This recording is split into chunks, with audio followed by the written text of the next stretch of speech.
si tú a un niño no le pones límites, cuando tiene 2, no se los quieras poner cuando tiene 12, porque se te va a revelar. Qué difícil es ser un buen ejemplo. No, qué difícil es ser padre. ¿Tú cómo lo conseguiste? Pues siendo mal ejemplo primero. Claro, pero partimos de la base de que nadie nos dijo que teníamos que formarnos para ser padres. Si un niño con 12 años te está empujando, con 14 años te va a señalar. ¿Qué te contaban los chavales o qué te contaban esos chicos o chicas, ¿no? ¿Cómo ellos habían llegado a ese extremo? Los héroes no están en la tele. En la tele hay más maldad que bondad. No te preocupes cómo va tu hijo al cole, preocúpate cómo viene. Lo que hay que estar es atento.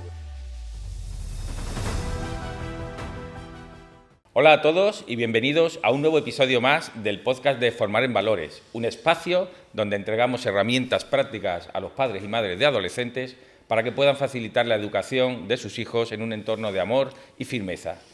Formar en Valores es un proyecto que está formado por psicólogos y coaches, con una clara orientación al desarrollo profesional y personal de adolescentes. Y hoy tenemos un invitado de lujo, Jero García, esboceador, escritor, divulgador del crecimiento personal de jóvenes y educador en entornos difíciles. No debería ni de presentarlo. Jero, preséntate tú. Es un placer tenerte aquí. Sí. Lo primero, gracias por contar conmigo. Sois unos descerebrados, pero bueno, no, Pablo, yo... Eso nos gusta. Os quiero mucho porque tenéis un propósito y una misión en la vida, que es ayudar a esa gente que lo necesita tanto como son los padres. Y nada, que es un placer estar aquí y que tu presentación pues es maravillosa, porque como lo tenga que hacer yo me es muy difícil. Porque me dedico a tantas cosas que no sé cómo enumerarlas. Pero bueno, lo has hecho muy bien. Jero, yo tengo una pregunta inevitable para empezar. Seguro que todos los papás y mamás se la están haciendo. ¿Cómo llega un boxeador a encontrarse un día liderando el desarrollo de jóvenes en entornos difíciles, en situaciones complicadas, en hogares, bueno, con un poquito, vamos a decir, desubicados? ¿Cómo llega? ¿Cómo es la transición? ¿Cómo llegas un día ahí? Fácil, a base de hostias. Fácil, facilísimo. Escucha, yo lo que tengo es que yo he pasado por la vida y la vida ha pasado por mí. Yo esta existencia la tengo desde el primer asalto. Entonces lo bueno que voy haciendo un primer asalto, un segundo asalto, un tercer asalto. Entonces cuando me empiezan a caer los golpes de verdad, que es en el quinto y en el sexto, me caigo. Pero es que, como estoy tan acostumbrado, sé levantarme. Ese es uno de los problemas que estamos teniendo ahora mismo en esta sociedad, que estamos evitando a nuestros jóvenes que empiecen la pelea desde el primer asalto. Entonces, ¿qué ocurre? Que cuando empiezan en el quinto y en el sexto y la hostia le llega en el séptimo, no saben levantarse. Totalmente de acuerdo. ¿Cuáles fueron esos golpes, Jero? ¿Te apetece contar alguno? Para que los papás y mamás se pongan en contexto. El primer golpe que yo sufro en mi vida es de nacimiento, que es yo nazco con un trastorno, porque yo soy un trastornado. O sea, soy boxeador, ahora soy educador, divulgador, pero que no nos olvidemos que desde el minuto 1 yo soy un trastornado. Sí. Ser trastornado no es ser enfermo. Tengo un trastorno, que es TDAH. Yo soy diagnosticado muy tardíamente el trastorno de déficit de atención, impulsividad e hiperactividad. Claro, cuando tú eres un niño en un barrio bastante complicado, como era ese Carabanchel de los 80, donde imperaba la ley del más fuerte, donde allí lo que sobresalía sobre todo era la droga y la delincuencia, donde o quitabas el bocadillo, te lo quitaban a ti, con un cerebro que iba a una velocidad completamente distinta a los demás, digamos que iba como un Porsche y tenía frenos de bicicleta, de 10 papeletas que tenía el sorteo de que todo acabara mal, bueno. Yo llevaba 15, ¿no? Qué bueno. Y me tocó el gordo, ¿eh? Me tocó. Muy bien. Jero, ¿y cómo llegas al mundo del boxeo? Y sobre todo, ¿cómo llegas y qué te aporta el mundo del boxeo? Bueno, vamos a ver. No vamos a hablar de boxeo, vamos a hablar de deporte, ¿no? ¿Cómo llego yo al deporte? Bueno, para mí el deporte es el mejor vehículo transformador de personalidades en positivo, sobre todo de los jóvenes. Totalmente de acuerdo. Entonces yo desde el minuto 1 me doy cuenta de que yo cuando hago deporte es cuando estoy más equilibrado, cuando tengo retazos de felicidad. ¿Por qué? Porque me equilibrio. Una persona que está completamente desequilibrada, completamente desestabilizada a nivel emocional, cuando él se regula y se siente bien, es cuando hago deporte. Empiezo a hacer deporte desde muy joven, pero claro, desgraciadamente, en determinados entornos te hacen ir hacia otros caminos, y esos caminos no son tan pulcros, son un poquito más sucios y duros, ¿no? Entonces, pues en cierta manera, pues acabo en la delincuencia, acabo en unas determinadas adicciones, acabo en otros sitios donde yo podía segregar dopamina de otra forma distinta a la que es la más sana, que es haciendo deporte, ¿no? Pero siempre quedó en mi cabeza que yo haciendo deporte estaba equilibrado, yo haciendo deporte era feliz. Y todo el mundo piensa que el boxeo fue el primero que me abrazó, ¿no? Y que me, entre comillas, me sacó de ese camino oscuro. Pero realmente no fue primero el boxeo. Yo quería ser futbolista. Qué bueno. Claro, yo no quería ser campeón del mundo, yo no quería ser Mike Tyson, yo quería ser el lateral izquierdo del Atlético de Madrid. Qué bueno. Hice todo lo posible por hacerlo. Y no me iba mal, que con 18 años, fíjate, con todo lo problemático que era y todos los vicios que tenía, estaba jugando en preferente. Con 18 años estaba jugando en preferente y me querían equipos de tercera. Pero claro, el año que subimos a preferente, yo soy uno de los jugadores más regulares y el segundo máximo goleador, jugando solo la mitad de los partidos, porque yo jugaba un partido sí, un partido no, porque me expulsaban. Entonces yo estaba sancionado la mitad de la temporada. Y en un momento determinado, una expulsión, me acordaré toda la vida ahí en el campo de la aviación, a los 45 segundos había noqueado a 2. El árbitro ni se atrevía a sacarme la tarjeta y yo dije, señor colegiado, usted no se preocupe que yo sé que estoy expulsado. Y yo camino de ese vestuario... Me la saco yo, ¿no? Claro, no, camino de ese vestuario, yo pensé que tenía que cambiar de deporte y me tenía que dedicar a deportes mucho más pacíficos, como era el boxeo. Estamos hablando de padres, de madres, de adolescentes, de deporte. ¿Qué importancia tiene que los adolescentes encuentren el deporte que les va bien, verdad? Porque muchas veces parece que nos empeñamos en que vayan por aquí o que vayan por allí, pero muchas veces no les dejamos que sean ellos los que encuentren su verdadero camino, ¿no? Pero es que lo importante cuando son niños es que prueben. Que prueben. Que muchos niños se enfocan en determinados deportes y esos valores que te aporta el deporte los pueden extrapolar a su propia vida, pero si sienten el deporte. Luego también hay que conocer muy bien a nuestros críos. O sea, yo, por ejemplo, vamos a hablar hoy de críos y voy a hablar de muchos ejemplos, ¿no? Porque creo que no hay mejor forma de ayudar a otras personas que a través del ejemplo, ¿no? Por supuesto. Y claro, yo he sido padre a los 20, he sido padre a los 30 y he sido padre por partida doble a los 40, ¿no? O sea, sé que si yo escribiera un libro que se llamara Manual de un padre desesperado, no estaría nada mal. Oye, ya tienes título. Claro, sí, ese era el primer título de Cola de Lagartija. Lo tuvimos que cambiar, luego ya te lo contaré. Y la idea es esa, ¿no? Decir, conoce a tus hijos, ¿no? Yo, por ejemplo, tengo 2 gemelos, ¿no? Tengo 2 gemelos de 7 años. Uno es ultra competitivo. Uno no sabe hacer nada si no es compitiendo, pero el otro lo único que quiere es que le quieran. Lo único que quiere es querer y hace las cosas muchas veces porque las hace el hermano o porque las hacen los amigos, siendo físicamente mucho más fuerte que el otro. Pero es que el otro es competitivo. Yo siempre digo que Gaby es el niño que solo quiere querer, que es un niño que va a trascender en la vida porque es impresionante, ¿no? Cómo empatiza con los demás. Y el otro no hace falta que le quiera a nadie, porque es que ya se quiere él. Y han nacido con 3 minutos de diferencia y son 2 gotas de agua. La importancia del amor propio, ¿no? Claro, ¿no? Y la importancia, como padre, de conocer a tus hijos. Entonces yo sé que a Román le tendré que llevar siempre a competir, siempre. Y al otro le tendré que intentar llevar a disfrutar. Si tuvieras que darles unas pautas a los papás y mamás que nos están escuchando sobre cómo conocer a sus hijos, puede parecer una pregunta sencilla, ¿no? Pero ¿les darías 2 o 3 tips? No, solamente os daría una. Y es estar atentos. Siempre me voy a una frase con el tema del acoso escolar, que es: no te preocupes cómo va tu hijo al cole, preocúpate cómo viene. Lo que hay que estar es atento. Y hay que mirar, y hay que observar.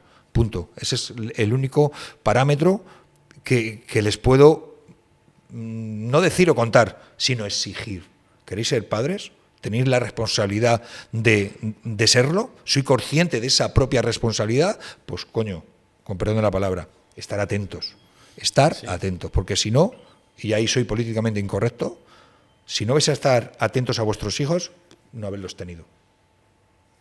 Totalmente de acuerdo, ¿no? Vivimos en una época, papá, mamá, yo creo que todos vivimos al mismo ritmo, ¿no? Que este ritmo frenético que nos van imponiendo o que nos vamos autoimponiendo, porque ya llega un momento que ya no sabes quién lo impone, ¿no? Pero escucha, ya estás buscando excusas. No, está buscando excusas. Lo que te estoy... Sí, pero entiéndeme, no, pero sí, para que claro. se den cuenta los padres. Exacto. Ya estamos hablando del problema de la conciliación. Claro, ya está. Es lo que te quería pues que no los tengan. Exacto, es lo que te quería preguntar. Vamos a ver, para echar al mundo a un chaval que no lo vas a poder educar, no lo tengas, porque le estás dando un problema a ese chico y un problema a la sociedad.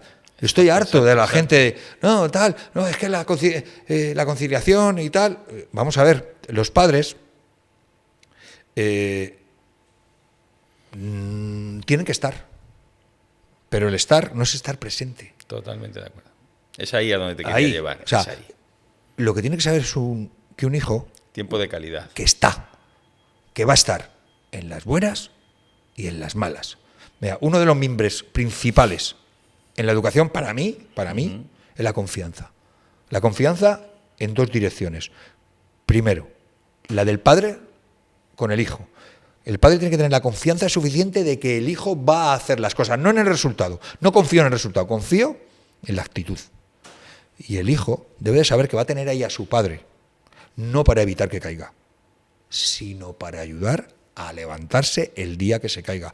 Porque te digo una cosa, seguro que se va a caer. Caerán. Totalmente de acuerdo. Jero, y tú que eres experto en trabajar con jóvenes en estos entornos un poquito más difíciles, ¿no? Que llegan a un punto en el que se sienten tan perdidos que no saben por dónde ir. Has hablado de observación. Estoy seguro que muchos padres también tienen ganas de desarrollar un poquito este tema. ¿Cuáles son las primeras señales que tú identificas? ¿O dónde centrarías tú el tiro? ¿Cómo identificar que tu hijo empieza a mostrar síntomas, empieza a mostrar algo? ¿Qué te tiene que poner en alerta? Cada niño es un mundo, ¿vale? O sea, lo primero es ser los padres tienen que tener el conocimiento de la personalidad de ese niño, ¿bien? O sea, tienen que conocerlo. O sea, esto no hay niños que se hacen en modo estándar, todos igual, no. Cada niño tiene su historia y tiene su propia identidad y su propia personalidad. Entonces, cuando existen cambios en esa personalidad, están empezando a saltar las alarmas. Okay. Y esos cambios en la personalidad pueden venir de trastorno del comportamiento, trastorno de la conducta, trastorno del sueño, trastorno de la alimentación, que no te mire a la cara. Hay muchas formas de que te están dando esas luces, señales, síntomas de alarma, pero que solamente los tienes que conocer tú como padre. Yo conoceré los síntomas de alarma de mis hijos, pero no el de los demás, por muy educador que sea. No, tío, no nos podemos engañar. O sea, mira, antes de continuar con esto, ¿tú sabes cómo empezaba Manual de un padre desesperado? ¿Cómo? Sorpréndeme, por favor. Manual de un padre desesperado empezaba con esa frase: señores, yo no tengo ni la suficiente prepotencia ni soberbia para intentar enseñar a nadie a educar a sus hijos. He sido padre a los 20, he sido padre a los 30, he sido padre a los 40.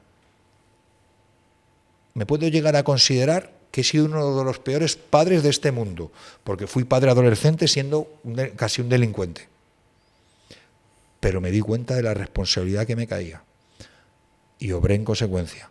Me formé. En la formación está la información y en la información está la solución. Y la solución que encontré en esos tiempos fue la educación. La mía y, por ende, la de mis hijos. Yo nunca voy a pretender enseñar a educar a nadie. ¿Que quieres saber algo de cómo lo hago? Monta en mi tren y viaja conmigo, que es mi historia.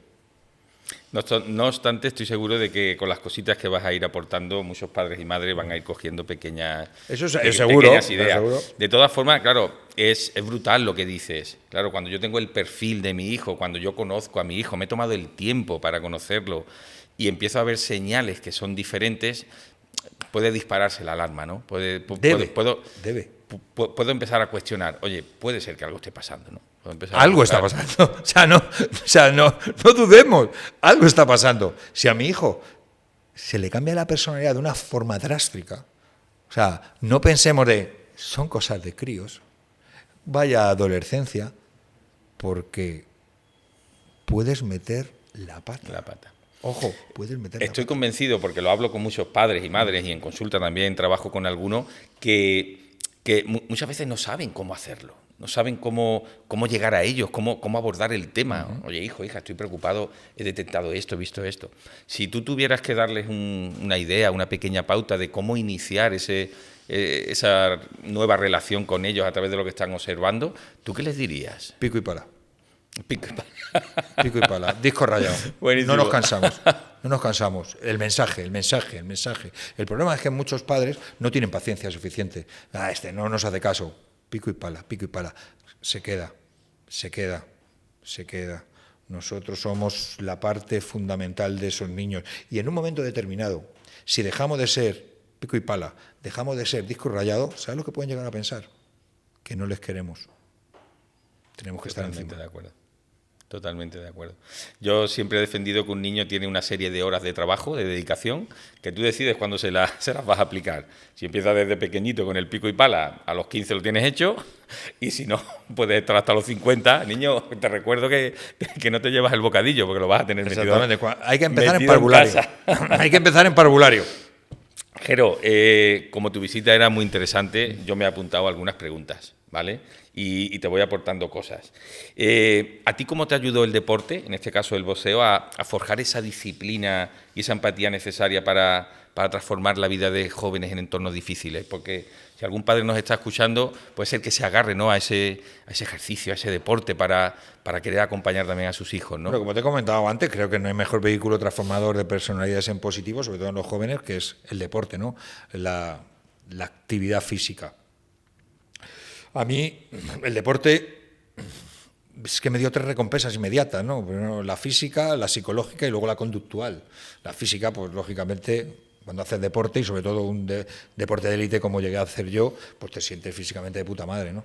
Eso va directamente conectado con la psique, ¿no? O sea, al final, con el deporte segregas todas las hormonas y neurotransmisores de la recompensa, serotonina, endorfina, adrenalina, y la que más me ha valido a mí, que es, como he comentado antes, la dopamina. Esas 2 recompensas metidas en una costelera, me sale la tercera, la conductual, la que más me mola. Los valores que me aporta el deporte. Como este podcast, el deporte forma en valores. ¿Qué valores me aportó a mí? Tú fíjate que mi primera conferencia que yo hice en mi vida se llamaba Los 5 superpoderes. Qué bueno. Que eran los 5 valores que a mí me aportó el boxeo. Constancia, sacrificio, disciplina, motivación, objetivos, y la que más me gusta, y el valor que yo más utilizo a la hora de, entre comillas, acompañar a los jóvenes. La pertenencia a grupo, la solidaridad, la familia, la tribu, la hermandad. Pues esos 5 valores eran mis 5 superpoderes que fueron los que construyeron mi personalidad para poder transformarla en positivo. Sí, porque al final yo siempre muchas veces se lo digo a amiguetes y demás, ¿no?, que cuando te vas un rato al gimnasio se creen que vas para estar más cachita, para estar más fuerte. No, si es que voy para estar bien aquí. Es que no hay otra. Es que no hay mejor antidepresivo que el deporte. Eso está claro, eso es básico, Seguro que tenemos a padres y madres que ven a alguno de sus hijos todo el día en el sofá, en su habitación. Si les tuvieras que decir algo muy concreto que se lo trasladaran a sus hijos para que empiecen a hacer deporte, ¿qué sería? No, pero vamos a ver. Una frase, placa. Un título, un enunciado. O sea, te lo acabo de decir, que no hay mejor antidepresivo que el deporte. O sea, no hay mejor pastilla. Tendría que ser obligatorio, ¿verdad? Hombre, por ley. En mi casa es obligatorio. Mis hijos pequeños, igual que mis hijos mayores, o sea, el deporte ha sido siempre testigo de sus vidas, ¿no?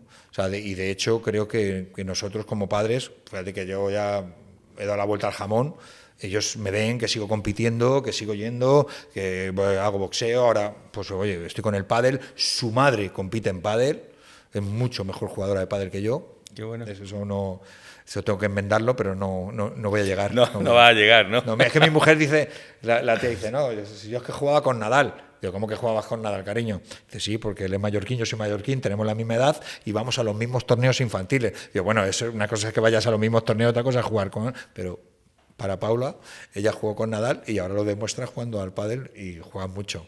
Qué bueno. Mucho mejor que yo. Y yo muchas veces se lo digo, llévate a los niños. Claro. ¿Para qué? Para que vean a su madre. Porque ya de su padre lo saben perfectamente, ya ven la medalla, los cinturones, las fotos en casa y demás y tal, que su padre, pues entre comillas, fue un deportista de élite en su momento, ¿no? Pero que vean a su madre cómo sigue haciendo deporte es que no hay mejor forma de influir que el ejemplo. Totalmente de acuerdo.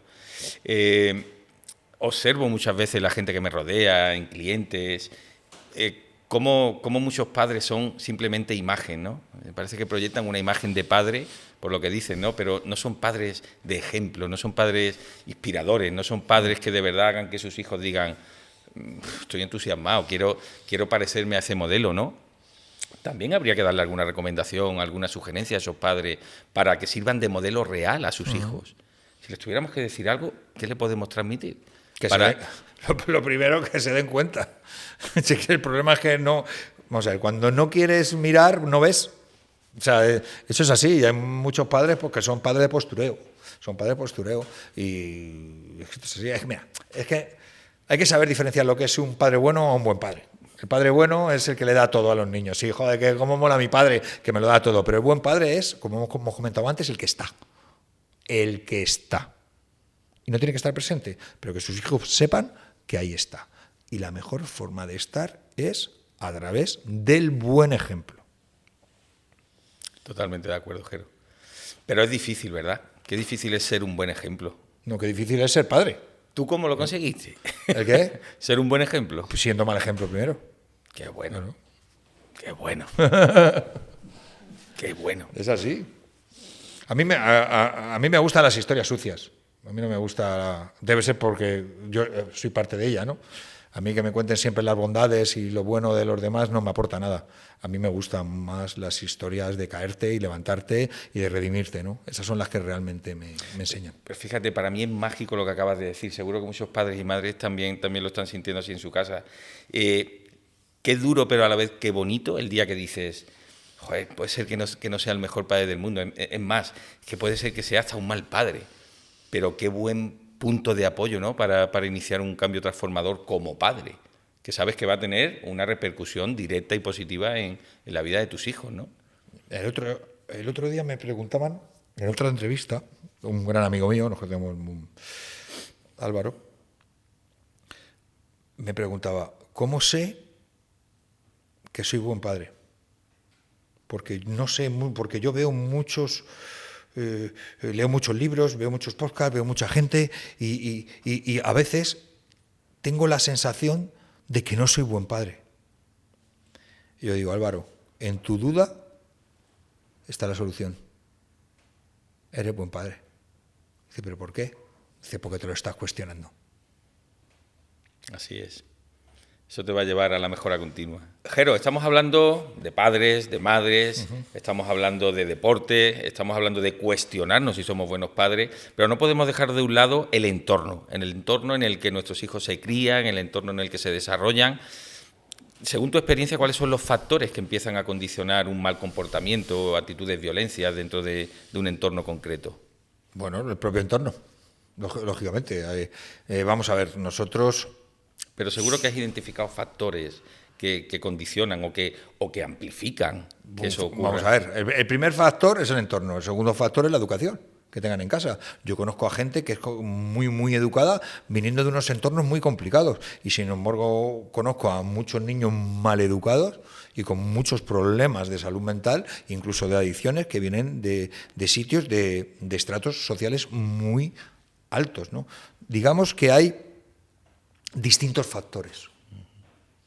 Lógicamente el entorno te hace tener más boletos de la lotería de que todo salga mal, pero no tiene por qué ser un factor claro de riesgo. Determinante, ¿no? A mí me gusta mucho cuando me vienen estos críos con problemas, que me mandan otros organismos, otras asociaciones, otras fundaciones y demás, con determinados problemas, algunos violentos, otros no violentos, me dicen, ¿qué podemos hacer? Digo, yo os diré lo que haría yo. Y es que si cambias el entorno, cambias el comportamiento. Y no es que lo diga yo, que lo dice Robert Dill en su famosa pirámide. Pero bueno, no me voy a meter porque yo con Robert Dill tengo mis cosas. Discrepo en muchas cosas, pero la pirámide me parece un ejemplo maravilloso, ¿no? Tú tienes, para quien no lo conozca, pues la pirámide tiene distintos estratos y Robert Dill dice que cualquier fractura en uno de los estratos lo que te hace es que cambia todo, ¿no? Cuanta más alta estés en la pirámide, más cambios haces. Pero si tú te fijas en esa pirámide, en la base, ¿qué es? El entorno. Le sigue el comportamiento, le siguen las cualidades, las capacidades o la educación de cada uno, luego la siguen los valores, la identidad y acaban ¿qué? En la espiritualidad, ¿no? En el propósito de cada uno. La autorrealización. Pues entonces lo que tenemos que hacer es ir tocando esos pisos y ver qué es lo que podemos hacer para ayudar a cada crío. ¿Y la base cuál es? Repito, el entorno. Cambia el entorno y cambiarás el comportamiento.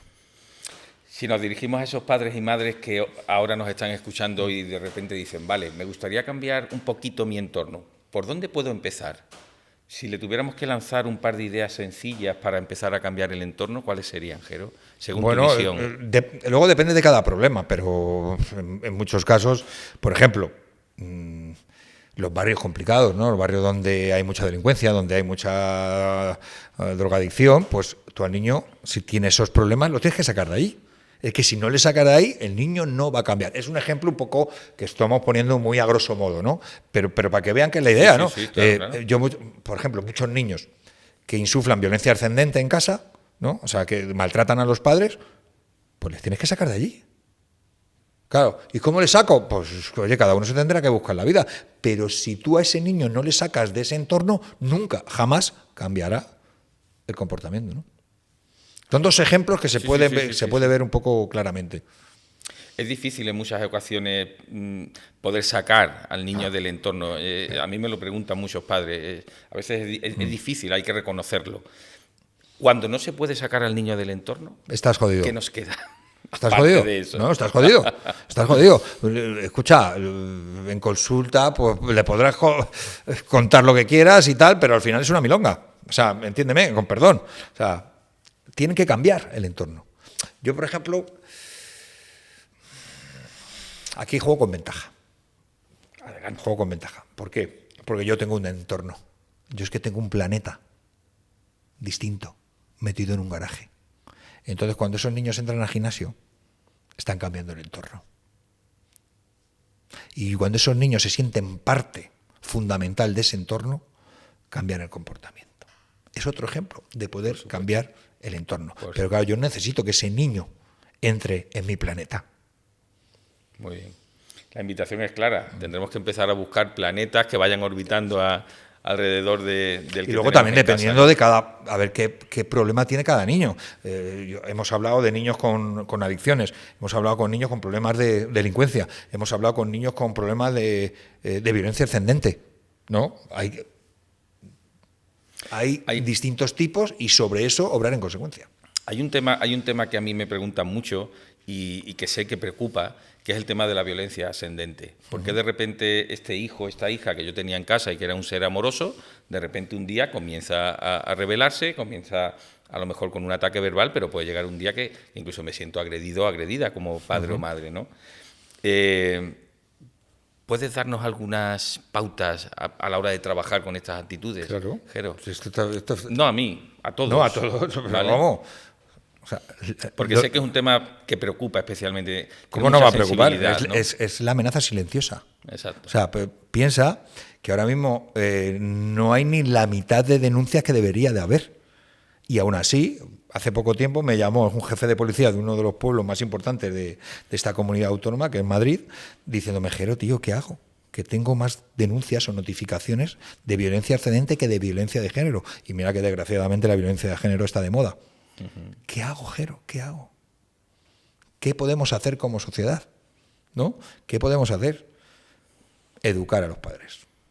Vamos a ver. Lo que no puedes hacer es si tú a un niño Totalmente no le pones límites, cuando tiene 2, no se los quieras poner cuando tiene 12, porque se te va a revelar, se te va a revelar.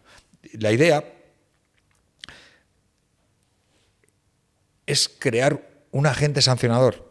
Bien, cuando hablo de agente sancionador no hablo de castigos, hablo de acto-consecuencia, hablo de acción-reacción. O sea, desde el minuto 1 el niño tiene que saber que si hace algo va a haber una determinada consecuencia. Y no porque lo diga yo, sino porque lo hago. Porque hay muchos padres que dicen, como hagas esto, te voy a quitar los dibujos. ¿Y luego quién le quita los dibujos? Nadie. Por tanto, no hay agente sancionador. Y si no hay agente sancionador porque los actos no tienen ninguna consecuencia, ¿qué existe? El libre albedrío. Y eso se va encallando en el tiempo. Entonces llega un momento que el niño no puede recibir ningún tipo de disciplina porque no tiene ese agente sancionador. No sé si tú lo has observado, estoy casi convencido que sí, pero yo desde luego lo he observado, porque yo sí me identifico como ese padre de pico y pala, ¿no? Pero, ¿por qué hay tanta dificultad a la hora de poner límites a los hijos?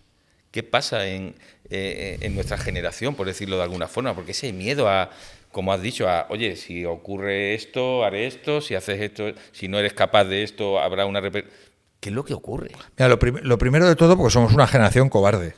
O sea, pero no los niños, los padres. Sí, hablo de los padres. Somos unos gallinas. Somos la verdadera generación de cristal, somos nosotros. O sea, el padre acojonado, niño acojonado. Y luego les echamos la culpa a ellos. O sea, nosotros, no tenemos que evitar el conflicto. El conflicto es inherente.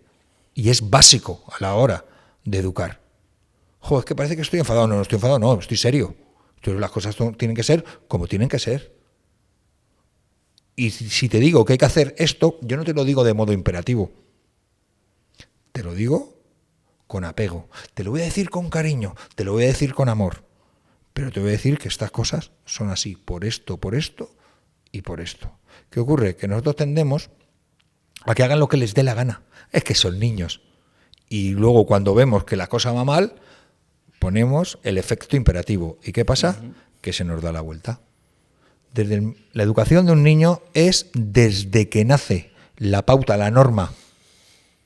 Totalmente. Tiene que ser desde el minuto 1. Y primero, y como fundamental, que si tú no pones límites, si tú no pones pautas, tú no pones normas, el niño va a llegar a pensar que pasas de él, que no le quieres. Y entonces ahí es donde se le va a dar la vuelta y agárrate los machos. Sobre todo, en algún momento el niño encontrará los límites y va a ser fuera de casa. Y es como tú decías al principio, la caída va a ser más dura, bastante más dura.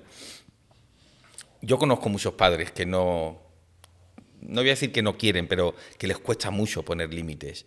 Para esos padres y madres que les cuesta poner límites, ¿tú por dónde le dirías que empezaran? ¿Por qué? Porque no lo han hecho nunca, han sentido miedo, no se sienten capaces, o incluso puede ser que se sientan incluso atemorizados de ¿y yo cómo empiezo ahora a poner límites? Si tú tuvieras que marcar una pauta, una pequeña guía de iniciación a esos límites, ¿por dónde empezamos, Jero? Porque hay que empezar. Tengan 12 años. ¿Tú sabes a mí quién me salvó la vida? ¿Quién? Mi psicólogo. ¿Por qué? Porque le pedí ayuda en un momento que yo lo necesitaba. Y me ayudó. Esos padres que se sienten atemorizados, esos padres que no se ven capaces, tienen un problema. Y tienen un problema mental. Y lo que tienen que hacer es pedir ayuda. Que aquí es muy fácil decir, no, el niño es muy malo, el niño al psicólogo. No. Tontolaba. Al psicólogo al que tienes que ir eres tú, para que te ayude a empoderarte. Totalmente de acuerdo. Gracias por decirlo. No, gracias por decirlo porque es cierto que siempre hay una tendencia, ¿no? A, oye, es que el niño. El niño. Venga, vamos a el trabajar. Niño, es que lo de mirarse el ombligo es complicado. Vamos a trabajar nosotros un poquito, claro. ¿No? Al final los niños son un reflejo del liderazgo que estamos ejerciendo sobre ellos, ¿no? Entonces, claro, un niño conflictivo, vamos a mirar el liderazgo que se está ejerciendo, ¿no? Vamos a mirar el efecto, ¿no? La culpa de ellos. Por supuesto que la culpa y los responsables de los actos que cometan son ellos, pero a lo mejor no son los responsables. Totalmente de acuerdo. Puede que sean los culpables, pero no los responsables. Sin embargo, mira, Jero, yo en muchas sesiones con padres y con madres que, bueno, les acompañamos a través de sesiones de coaching, estableciendo planes de acción muy concretos aquí en Formar en Valores, les vamos acompañando a que den pequeños pasitos, ¿no? Yo siempre digo que me gusta sacarlos de su estructura mental, ¿no? Y proponerles cosas totalmente diferentes. Oye, tu hijo, como lo decía el otro día también en un episodio del podcast, oye, tu hijo pega portazos, quítale la puerta. No sabe gestionar una puerta de su habitación. Quítale la puerta a ver qué ocurre. Oye, tu hijo no sabe poner la mesa, no quiere. Oye, pues que coma sin mesa, a ver cómo se lo organiza. Me encanta sacar a los padres de esa estructura mental, romperles, ¿no?, sus principios. Pero hay que ver cómo se aferran muchas veces y cómo justifican para ellos no iniciar el cambio, ¿no? ¿Cómo les sugieres tú que inicien el cambio? ¿Cómo se ponen en marcha? Porque hay una resistencia brutal Que se muevan. a soltar lo que conocen. De todas formas, yo sigo en lo mismo, que pidan ayuda. Que pidan ayuda. Que hay gente, hay psicólogos, coaching, psiquiatras, que saben darte las llaves para que tú abras la puerta y la cruces. Y puedas atravesarlo. Exactamente. Porque el problema está de que están ellos tan metidos dentro que es que no lo ven. O sea, ellos se han puesto en una mirada túnel donde ya lo periférico no lo ven. Y encima, bueno, igual que vosotros lo tenéis en consulta, yo muchas veces lo tengo a través de la fundación y a través de los gimnasios, o sea, padres que son víctimas de violencia ascendente que encima están disculpando al chaval. Y yo muchas veces les digo, pero vamos a ver.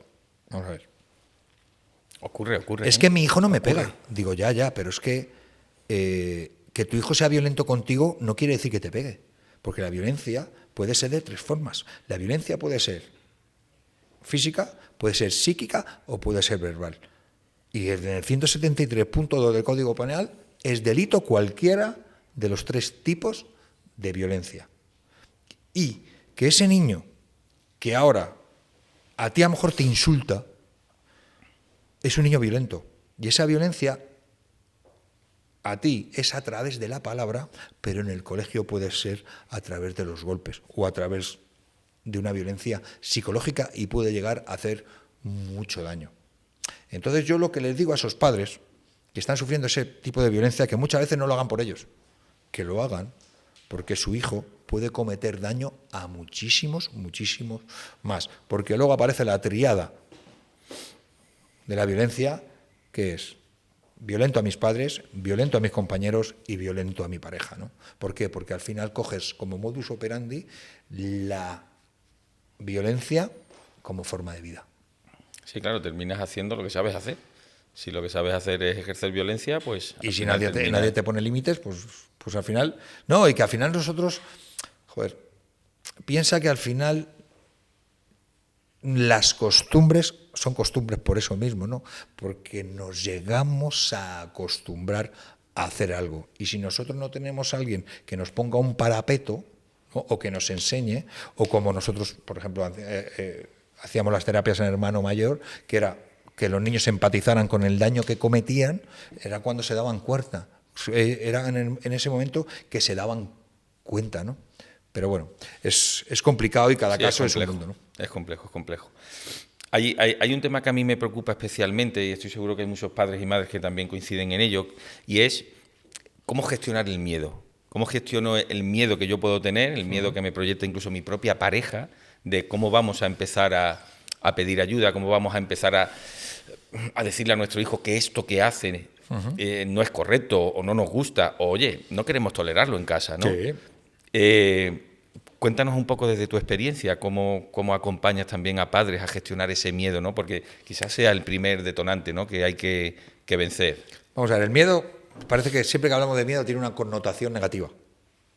El miedo puede ser tu peor enemigo o puede ser tu mejor amigo. Depende cómo te lo tomen, ¿no? Entonces yo siempre digo, es normal que tengáis miedo a la educación de vuestros hijos, tengáis miedo a la hora de poner límites, es normal, pero lo importante del miedo es superarlo y que te acompañe, para estar atento. A mí me gusta el miedo conocerlo. ¿A qué tengo miedo? Me gusta reconocerlo. Reconocer que tengo miedo, me gusta asumirlo y, por último, responsabilizarme de que toda mi puñetera vida voy a tener miedo, pero que voy a tener que superarlo. Sí, totalmente de acuerdo. Y que ese miedo, si no te llega a paralizar, que es donde yo he conocido a algunos padres, que es ese miedo ya que te paraliza, ¿no? Ahí sí tienen un verdadero problema porque son incapaces de tomar acción. Pero si el miedo te invita, como estamos hablando, a reconocerlo, a aceptarlo y a moverte y ponerte en marcha, venga, vamos para adelante y vamos a superarlo, ¿no? Es que el miedo es eso. El miedo te puede provocar 3 reacciones. Bloquearte, paralizarte, huir o pelear. Yo soy de los que pelean. Lo que pasa es que qué difícil es para un padre, ¿verdad? Y seguramente alguno nos está escuchando, alguna madre, reconocer que le tiene miedo al comportamiento de su hijo. Claro, pues ya está. El segundo factor de la solución no lo asumes. O sea, si tú no reconoces eso, pero si fíjate la cantidad de denuncias que no se hacen por ese miedo a reconocerlo, ¿no? A ver cómo me voy yo a la comisaría a decir que mi hijo me pega, ¿qué van a pensar, no? ¿Qué padre soy yo? Qué estigma, ¿no? Claro, bueno, pero piensa que si ya lo has hecho como el culo, si has llegado a ese punto, lo has hecho fatal, pues vamos a intentar mejorar, tío. No que... o sea, es que esto es así, esto es básico. O sea, si un niño con 12 años te está empujando, con 14 años te va a apuñalar. Así como suena. Es feo y duro lo que digo, pero es que es así. Muy radical, ¿no? Sí, yo que lo soy. Soy políticamente incorrecto, porque hay que serlo. Estamos hablando de violencia, de padres, de hijos, estamos hablando de agresiones. Porque es así, porque yo lo vivo a diario. O sea, esto no es como el programa ese que hacía el calvo ese alto y el otro melena hasta, ¿no? Que se llamaba Hermano Mayor, ¿no? Ese programa, ¿no? Que todos eran éxitos, ¿no? Parecíamos... solo le faltaba a Pedro Viajero, solo le faltaba un antifaz, ¿no? Y una capa, ¿no? Uy, esos héroes, ¿dónde vas? Los héroes no están en la tele. En la tele hay más maldad que bondad. Hay más vileza que nobleza. Los verdaderos héroes están más cercanos. ¿Sabes dónde están los verdaderos héroes? ¿Dónde, Jerez? En los trabajadores sociales. Que mira, la pobre mujer que ha muerto en manos de... ¿Por quién? Por los 4 chiringuitos que lo único que hacen es quedarse con el dinero y no realmente invertir en lo que hace falta, que es en medios para que esos niños estén bien educados. Esos son mis verdaderos héroes. No esos 2 que salían en la tele. Totalmente de acuerdo. Antes has dicho que es la clave, que una de las claves siempre va a ser, ponernos a trabajar con los hijos desde pequeños, ¿vale? En tus libros, que me has dicho que tienes 2 y un tercero que ya estás ahí horneando, profundizas en estas ideas, profundizas en estas tendencias de cómo educar, cómo desarrollar, cómo perder el miedo. Cuéntanos un poquito, ¿qué les puede aportar también? Bueno, al final inconscientemente lo hago, ¿no? Porque al final soy yo, ¿no? Los libros. El primer libro fue un ensayo, que se lo escribí con mi mujer, con Paula Llodra, y bueno, y ahí contamos unas historias donde, bueno, hay unas historias de redención muy fuertes, de muchas caídas y mucho de levantarse, y no levantarse para estar en pie, sino para seguir peleando. Y luego ya entramos en Cola de Lagartija, ¿no? Cola de Lagartija, que bueno, pues sí, es digamos que de alguna manera es autobiográfico, y que el origen de ese libro era Manual de un padre desesperado. Por tanto, el origen era un ensayo educativo que se convirtió en una novela. Y bueno, es una novela que ahora mismo es la primera novela en literatura castellana que se habla de TDAH, propiamente dicho. O sea, que el hilo conductor es un TDAH, ¿no? Y tú fíjate que yo nunca pensé en hacer literatura juvenil, pero que está en 20 institutos ya como lectura obligatoria, y no solo eso. Que Fantástico. ahora mismo hay un proyecto que se llama Proyecto Cola de Lagartija en UNDEA, que es un colegio de dificultad específica del aprendizaje, donde los niños trabajan con ese proyecto a través del libro, empatía, conocen lo que es el acoso escolar, conocen un poco lo que es el deporte, conocen un poco todo, ¿no? Ese es un feedback que yo nunca pensé que tendría, pero es el que más me... O sea, se ha convertido en una herramienta de prevención, ¿no? Exactamente. Qué bueno. Es la bomba. O sea, nunca lo pensé. Pero bueno, pero lo entiendo, ¿no? Porque en el fondo el verdadero pozo de Cola de Lagartija era un manual de educación, ¿no? Entonces, dice, joder, ¿cómo ha podido, ¿no? Trascender, ¿no? A eso, ¿no? Y de hecho, o sea, mañana voy a ese cole, ¿no? Les he regalado un libro. O sea, mi fundación y Temas de Hoy, de Editorial Planeta, les hemos regalado un libro a todos esos niños para que realmente, ya que hacen el proyecto Cola de Lagartija, sepan de dónde viene ese proyecto, ¿no? Y mañana me voy ahí, me tiro todo el día en el cole, dando conferencias, clase por clase, para hablar de todo esto. ¿Cuáles serían los pasos fundamentales para ir transformando esa agresividad en un verdadero proceso de crecimiento personal de estos adolescentes? Bueno, donde hay una crisis hay una oportunidad de crecimiento, ¿no? Eso dicen. Pues también lo creo. Claro, no, es básico, es la vida Totalmente. misma. Es la vida misma, ¿no?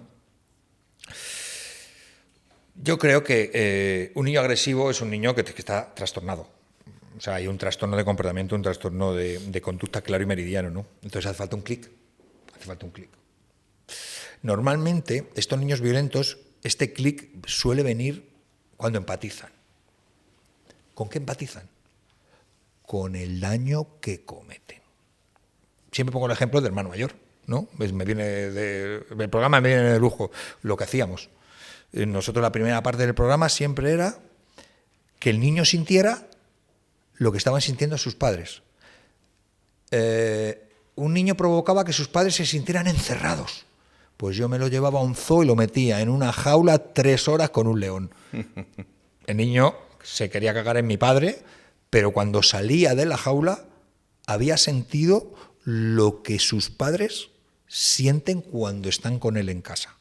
Ahora yo, como acompañante, tengo que transmitirle ese sentimiento que tienen los padres para que él lo conozca. Y en ese momento hacen clic. Ahí es donde tenemos la oportunidad. Ahí empieza el crecimiento, ahí empieza. Jero, antes has dicho algo sobre lo que quiero volver porque te tengo que reconocer que me ha impactado, ¿no?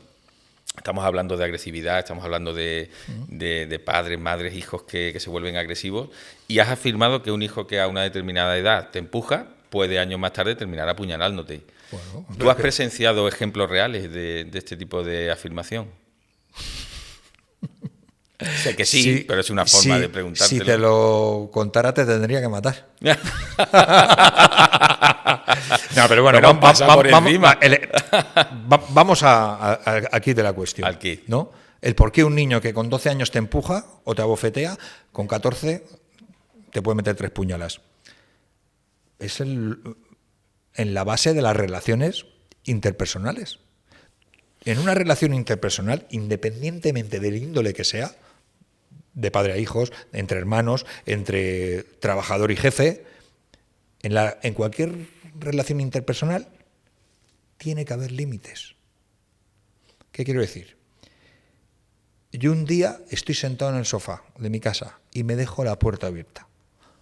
Y entra mi vecino. Me mira, se sienta a mi lado.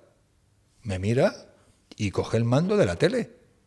Me mira y cambia el canal. Se levanta, se va a mi cocina, abre la nevera y se come mis yogures. ¿Cómo ha llegado mi vecino a comerme los yogures? Porque no he puesto límite desde el primer momento. Si yo cuando entra en mi casa le digo, ¿dónde vas? Largo. Pues posiblemente se largaría y mis yogures seguirían siendo míos. Y tu mando a distancia. Hombre, muy Quien importante. Tiene el mando tiene el poder. No. ¿qué pasaría si tu vecino se sienta, te coge el sofá y lo hace de una forma tan sutil que tú no te vas dando ni cuenta? Porque volvemos a lo mismo. Muchas veces los padres pueden llegar a entender que esas cosas, bueno, pues son cosas de la edad, son cosas del niño, son cosas de la niña. Qué falta de formación, ¿no? Totalmente. ¿No? Qué falta de formación en los padres, ¿no? Sí, En la formación claro. está la información y en la información está la solución. Hay que formarse, hay que saber, hay que entender. Mira, Claro, pero partimos de la base de que nadie nos dijo que teníamos que formarnos para ser padres. pues no lo seas, A mí no me lo dijeron. pues no lo seas, ¿no? Sí, sí, yo Vas a estoy ser padre, totalmente tiene una de acuerdo, responsabilidad. pero ¿no? nadie nos lo dijo. Yo quería ser boxeador, ¿no? Yo quería ser boxeador. ¿Qué hice? Entrenar Aprender, mucho, claro. entrenar mucho. No hay mejor maestro, Sí, no hay mejor maestro, estoy contigo. no hay mejor maestro que el que aprende a sus alumnos, no hay mejor entrenador que el que aprende de sus deportistas y no hay mejor padre que el que aprende de sus hijos. Y el día que dejes de aprender, dejarás de enseñar. Alguien que no aprende continuamente es imposible que enseñe a otro, ¿no? Por ejemplo, en algún caso que tú hayas vivido en tu experiencia como divulgador y como acompañante en este tipo de casos, donde hayas presenciado alguna violencia de este tipo, ¿qué te contaban los chavales o qué te contaban esos chicos o chicas, ¿no? ¿Cómo ellos habían llegado a ese extremo? ¿Eran conscientes incluso de que todo eso se les estaba dando en su vida? Bueno, en muchos casos eran conscientes. El problema es que ellos, en un momento determinado, se les cruza el rojo con azul y entra el trastorno del comportamiento. ¿Ok? O sea, al final es un movimiento impulsivo, ¿no? Que viene muy, muy afianzado en el tiempo. O sea, la propia costumbre ha anclado El comportamiento. ese comportamiento, ¿no? Y es porque la han dejado. Y ese es el problema, que al final se afianza, que al final un trastorno anclado en el tiempo se puede convertir en una patología. Por eso hay que cortarlo, pero de primeras, o por lo menos intentarlo. Y ahí es donde entramos. Disco rayado, pico y pala, que sí que posiblemente un niño de pequeño, por su forma de ser, me conteste, pero ya estoy yo para decirle no me contestes. Y cada vez que me contesta, no me contestes. Y la próxima vez que me contestes, pues a lo mejor no vas a salir a jugar al fútbol, al patio. Pero si yo, entre comillas, te he avisado de que ibas a tener una consecuencia y luego esa consecuencia no existe, el niño se está empezando a reír de ti. Y ese es el problema que estoy viendo yo en muchas familias, que les amenazan con cosas que luego no cumplen. O sea, no realizan con hechos lo que predican. Y eso es un error. Sí, estamos de acuerdo en que los límites son una parte fundamental de la educación y además, ¿sabes qué pasa? Yo al menos lo observé desde muy pequeño. Yo tengo 2 hijas, de 15 y 18 años ahora, y yo lo observaba de pequeñito, ¿no? Pequeñito salías a comer con amigos, con vecinos y tal, y era bonito observar cómo a lo mejor ellos te pedían algo y tú decías, mira cariño, no, porque sé que no te lo vas a acabar, porque las 10 últimas veces que te has pedido un helado después de comer no te lo has acabado y permíteme que te diga no.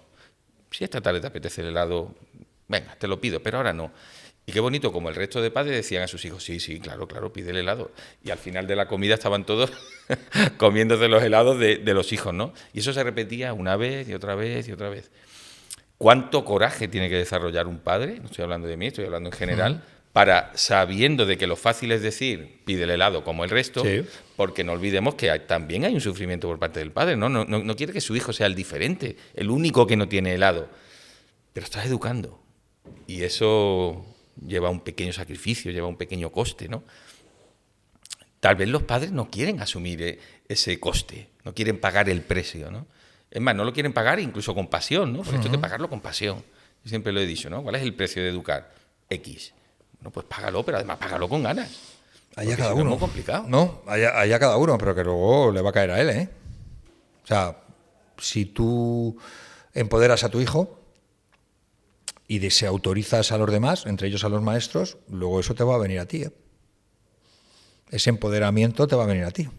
Y al final te va a tocar a ti lidiar con ese, entre comillas, poder que has creado. Acabas de tocar el tema el tema más importante que yo creo que tiene todo esto que estamos hablando, ¿no? Que es cuando empiezan a surgir los conflictos ya en el instituto, ya en el colegio.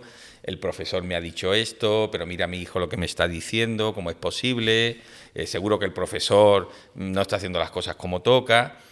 Sé que hay muchos padres y madres porque a mí me lo transmiten con este tipo de problemas.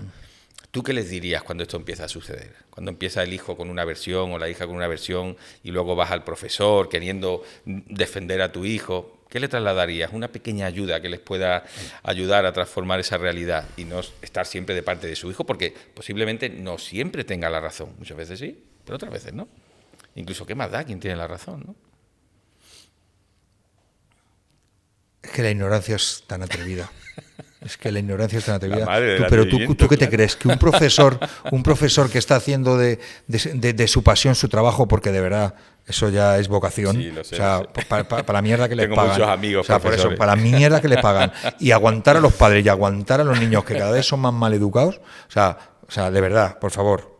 O sea, eso también son mis héroes. Son o sea, héroes. ¿qué ganas tiene un profesor de crear un conflicto si no es real? Por favor, que tenemos que mirarnos en el ombligo, que tu hijo no es el número uno, no, porque es un chaval que está en formación y se tiene que equivocar, pero lo que no puedes hacer es, sabiendo que se está equivocando, darle la razón. No hay nada peor que sobreproteger y sobre todo empoderar a los niños. Fíjate que estamos haciendo algunos proyectos en institutos y demás, y bueno, yo sé que tú también, y lo has dicho, te mueves en esas áreas. Cada vez los profesores tienen más, voy a decir, miedo a este tipo de situaciones. Están acojonados. Porque a mí Normal. me comentan muchas veces, Javier, si el problema ya no son los niños, si es que el problema Claro. son ciertos padres, Claro. que ya no sabemos qué decir, qué hacer. Que muchos profesores mienten para evitar, para no generar un conflicto. Cuando tienes un demonio en clase, tienes miedo de decirlo a los padres porque el principal demonio es el padre. Bueno, es que tal palo, tal astilla. Si el niño es demonio, posiblemente lo que te venga luego a ver es mucho peor. Es así, ¿no? Y quizás tan sencillo como lo que estás diciendo, ¿no? Formarse un poco, no reaccionar, no querer siempre tener la razón, buscar puntos de encuentro. Yo sinceramente, Al final, lo que falla es formación en los padres. O sea, de verdad. O sea, y ahí yo abogo porque la administración obligara a los padres. Muchos de nosotros nos regamos las vestiduras. No, queremos una educación pública, queremos una sanidad pública. Vale, claro, por supuesto que yo abogo por ella. Pero ¿y tú qué? ¿Tú solamente quieres privilegios? ¿No quieres tener obligaciones? Pues si ya que tus hijos van a una sanidad, a un colegio... A una educación pública. A un colegio público, un colegio concertado, porque también estás subvencionado. O sea, vamos a ver, si tú tienes la suerte de que tus hijos tengan una determinada educación, pues tú tienes que estar obligado a tener esa educación, por lo que he hablado antes.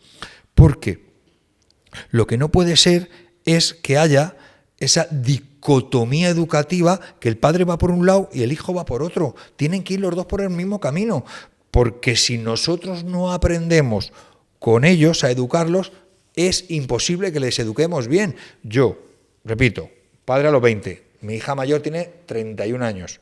O sea, yo no he podido educar igual a Zahara que a Iván, y a Iván no le he podido educar igual que a Gaby y a Román. Pero fíjate lo que te digo, es que a Gaby y a Román, que han nacido con 3 minutos de diferencia, no les educo igual. ¿Por qué? Porque tienen una identidad y una personalidad completamente distinta, y a uno le tengo que empoderar y a otro le tengo que limitar.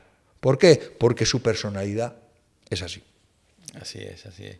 Qué importancia, ya lo has comentado antes, la importancia de reconocer los dones, los talentos de cada uno y sus necesidades, ¿no? Pero para eso hay que estar atento. Su talón de Aquiles y desarrollarlo, impulsarlo. Muy bien. Jero, por terminar con el tema educativo, una pauta pero de verdad transformadora para cuando surge el conflicto con los hijos en los institutos, sobre todo en los institutos de educación secundaria, es donde yo a través de intervenciones en centros de educación nos encontramos, ¿no?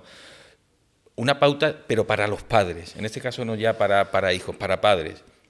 Papá, mamá, oye, cuando ocurra una situación de conflicto con un profesor, tal, por favor, ¿qué le podemos decir? ¿Qué le podemos recomendar? Pero algo que sea como muy pragmático, ¿no? Oye, en vez de ir y querer tener razón, oye, prueba esto. Danos un pequeño tip, estoy seguro que lo van a abrazar. Lo van a entender perfectamente. Dejen las emociones afuera. Yo sé que a nosotros nos toca. Es así. O sea, yo sé que a nosotros nos toca mucho cuando son nuestros hijos, porque los amamos, porque los queremos y tal, pero a la hora de educar y sobre todo confiemos, por favor, en el profesorado. Demos un paso atrás. Qué bueno lo que acabas de decir. Sí, es totalmente correcto, totalmente correcto. Cuando enfocamos este tipo de situaciones con una mayor objetividad, buscando hechos, qué ha ocurrido, qué no ha ocurrido, oye, desde tu prisma, qué viste, qué no viste, oye, ¿y tú cómo lo has sentido, cómo lo has vivido? Se genera magia, si es que se genera magia. Gracias por decirlo, porque estoy seguro de que es una pauta fundamental para esos padres que, como a mí me dicen algunos amigos, incluso personales que son profesores, Javier, es que llegan algunos... Que sí, con la vena en el cuello. Es que los ves venir y dices, madre de Dios, ¿dónde me meto, no? Incluso muchas veces me dicen, cuando vienen determinados padres, cojo al jefe de estudio, cojo a la directora y vamos los tres. Dice, porque yo no soy capaz de enfrentarme a eso, porque por establecer lo que estamos hablando, ¿no? Parece que voy a un combate de boxeo. Dice, claro. Yo no vengo a un combate de boxeo, yo vengo a tratar de ayudar y acompañar a tu hijo. Y como ellos me dicen, pero es que la educación no es mía. Yo soy un profesor. Claro, yo vengo a transmitir una materia, ciertos valores, por supuesto, pero yo no soy. No, es que ellos están para formar, no para educar. La educación, el primer parapeto educativo de cualquier niño es la familia. Pues gracias por decir eso, porque estoy seguro de que a muchos padres y madres les va a ayudar positivamente. Bueno, Jero, me voy a jugar la vida contigo, ¿eh? Nos vamos a meter en el ring, papá, mamá, me la voy a jugar por vosotros.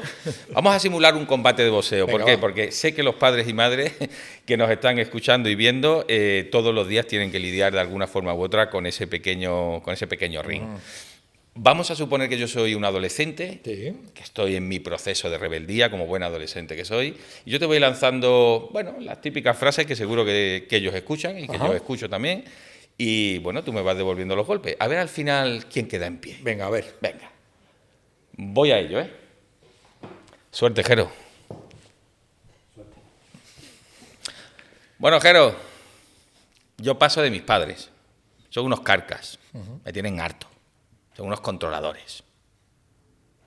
Paso de mis padres. Muy bien. ¿Y qué haces viviendo en tu casa? Porque no tengo otra, si no, me iría. Pues búscate la vida. Búscate la vida, porque escúchame, te voy a decir una cosa. ¿Tú sabes lo que es el Código Civil? No, ni me importa. Claro. ¿Para qué lo quiero? Pues mira, pues el Código Civil te dice que igual que tienes deberes y obligaciones, acuérdate, deberes y obligaciones, luego tienes privilegios, ¿no? Pero si no cumples con esos deberes y obligaciones, no vas a tener... Pero yo hasta que no tenga 18 años me tienen que mantener mis padres. ¿Y eso quién lo dice? Bueno, eso me lo han dicho a mí toda la vida. Yo soy menor de edad. Yo soy los responsables de mi vida. Dime dónde está eso escrito. Yo no lo sé dónde está escrito. Yo soy un adolescente rebelde. Vale. ¿A ti quién te paga el internet? ¿Usas internet tú? Sí, claro. ¿Pero lo pagas tú? No, lo paga mi padre. Ah, muy bien. Pero... ¿Eso qué es? Bueno... ¿Eso qué es? ¿El qué? ¿Internet? ¿Un privilegio? No, ¿por qué? Es que yo necesito internet para poder vivir. No, tú lo que realmente necesitas es que te quiten la tontería. Eso es lo que realmente necesitas. Yo no tengo ninguna tontería. No, tontería tienen mis padres. La tienes de aquí a Lima. Que siempre me están diciendo lo que tengo que hacer, lo que no tengo que hacer. ¿Pero qué se han creído, tío? ¿Pero sabes por qué lo hacen? ¿Por qué? Porque aunque no te lo merezcas, te quieren. Es que últimamente, tío, solo hacen que darme órdenes. Haz esto, haz lo otro, limpia tu cuarto, ordena lo otro, empieza a pensar en tener un trabajito. Tío, que tengo 16 años. Claro, pero ¿ordenas tu cuarto? Bueno, lo justo. Yo estoy cómodo en él. Si tus padres te dicen que ordenes tu cuarto, será porque no lo ordenas. ¿Por qué no lo ordenas? Pero la pregunta para ti, ¿por qué no lo ordenas? Pero en mi cuarto, Jero. Claro, ¿y por qué no lo ordenas? Porque yo estoy bien allí. Yo no necesito ordenarlo. Ah, porque te gusta estar ahí sucio, te gusta estar desordenado. Mi madre siempre dándome el coñazo, aunque huele mal. Pero ¿dónde estás desordenado? ¿Dónde estás sucio? ¿Dónde es eso?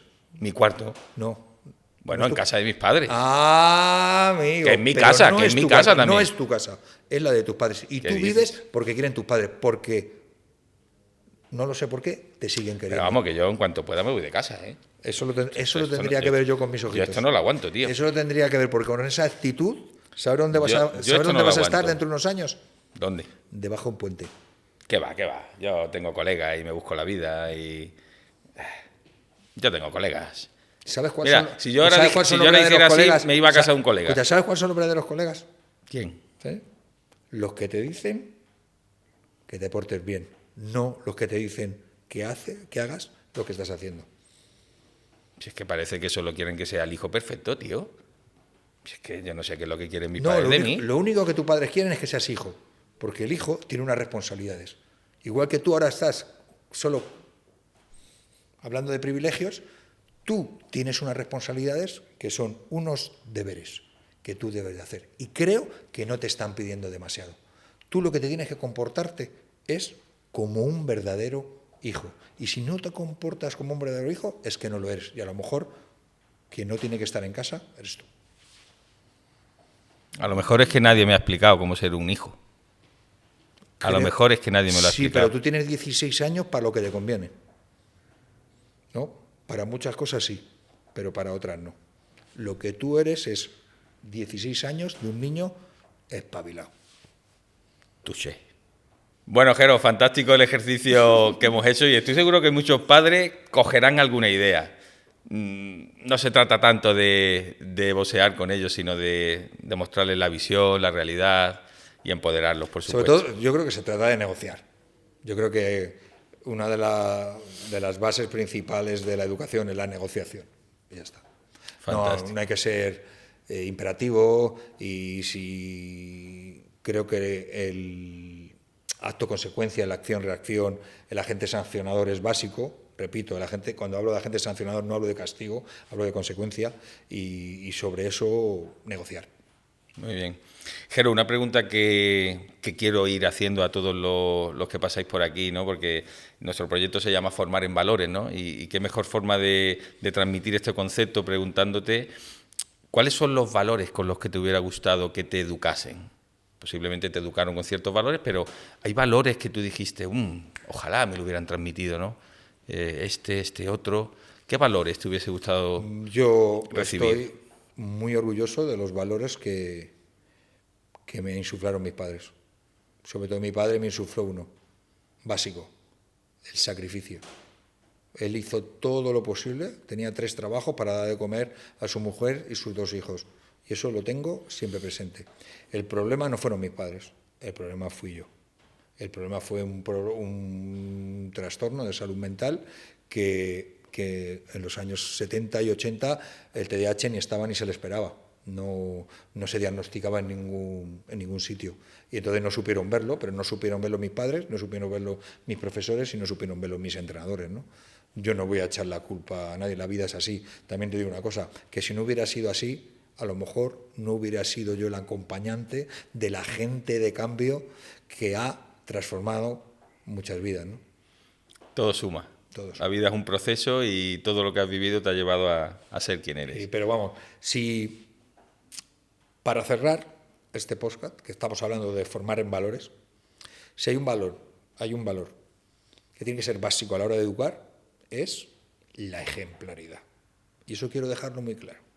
Porque el ejemplo puede ser bueno o puede ser malo, pero la ejemplaridad siempre tiene una connotación positiva.